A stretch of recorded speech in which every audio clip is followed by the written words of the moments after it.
Hey, welcome back to the shop. We're going to be working on a sign for a friend tonight. So I want to cut the lettering and logo into this sign. It's a colored sign. The logo is going to look a lot like this when we're finished. And in order to get the black outline of the logo and the red lettering on the inside with the white background, I wanted to first start with I've got a piece of MDF here. I've painted it with 3 coats of white. Let that cure for a couple days, and then we're going to cut the lettering and the logo into this beautiful white canvas. But so I don't have to get in there with a paintbrush and paint all the lettering, and that's not going to end well. I want to mask off the background with, I found this stencil paper or stencil adhesive. Some people use shelf liner too, but essentially it's going to be a sticker that goes over the background here. And then we'll roll out the bubbles and make sure that's on nice. Put this into the CNC, and hopefully the CNC is going to carve out the letters and the logo through that adhesive, but mask out all of the white. That way we can go in and spray paint the black around the logo and the red for the lettering. And then when we peel this back, we'll reveal the white background with nice crisp lines. That's the plan anyway. We'll see if this works. So we're going to mask this up as the next step, and then we'll take it over to the CNC. All right, this should be fairly straightforward. I've never worked with this stuff before, but let's get into it.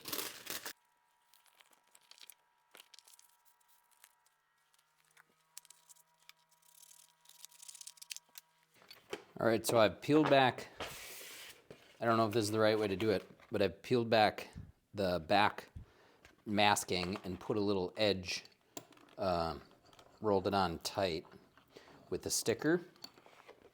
And then my plan here is I'm going to remove the backer while rolling this out. All right, that worked pretty good. And then I think I'll just start in the middle here. Start rolling the bubbles out from the middle outward.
All right, that turned out really well.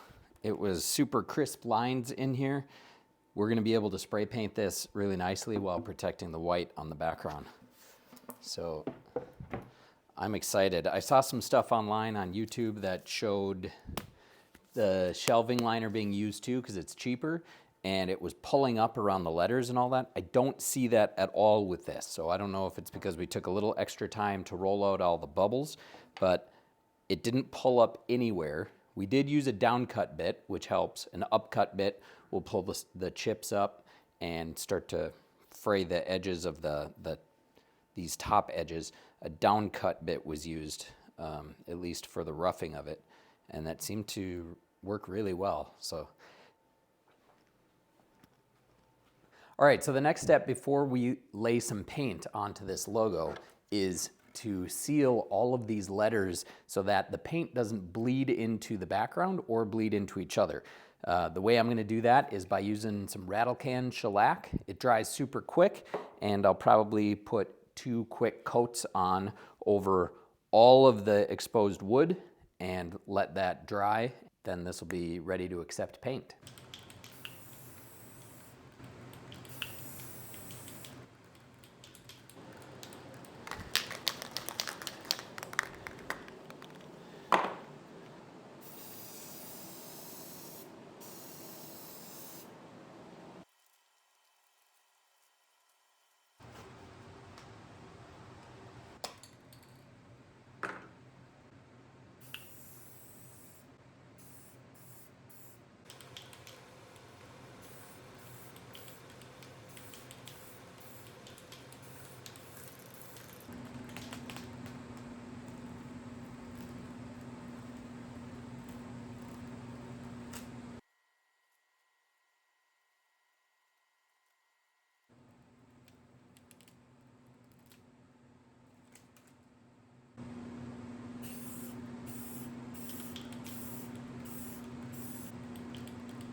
All right, so I have cleaned up all of the lines. Everything's nice and crisp. And the next step is to seal it with some shellac. So this is wax-free shellac. I'm just gonna brush it on everywhere, get it in all the nooks and crannies.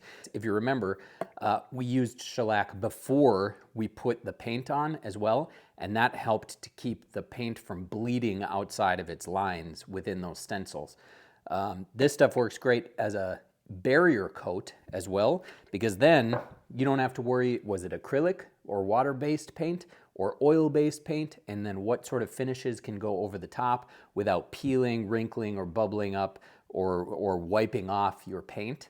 Then you can come across it with like a clear lacquer or a polyurethane. I'm just gonna use this spray lacquer in the rattle can, but almost done here.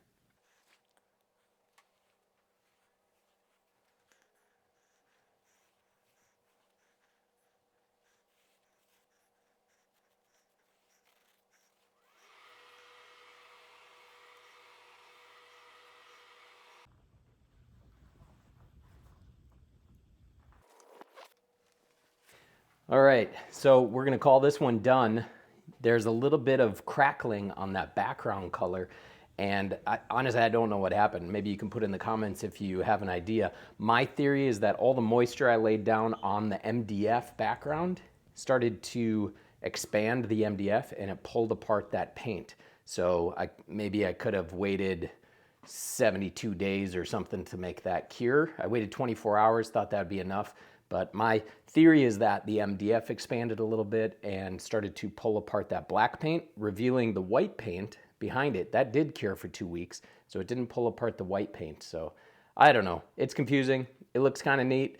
As Bob Ross would say, it's a happy mistake. So, all right, we're going to call this one done, and we'll see you in the shop.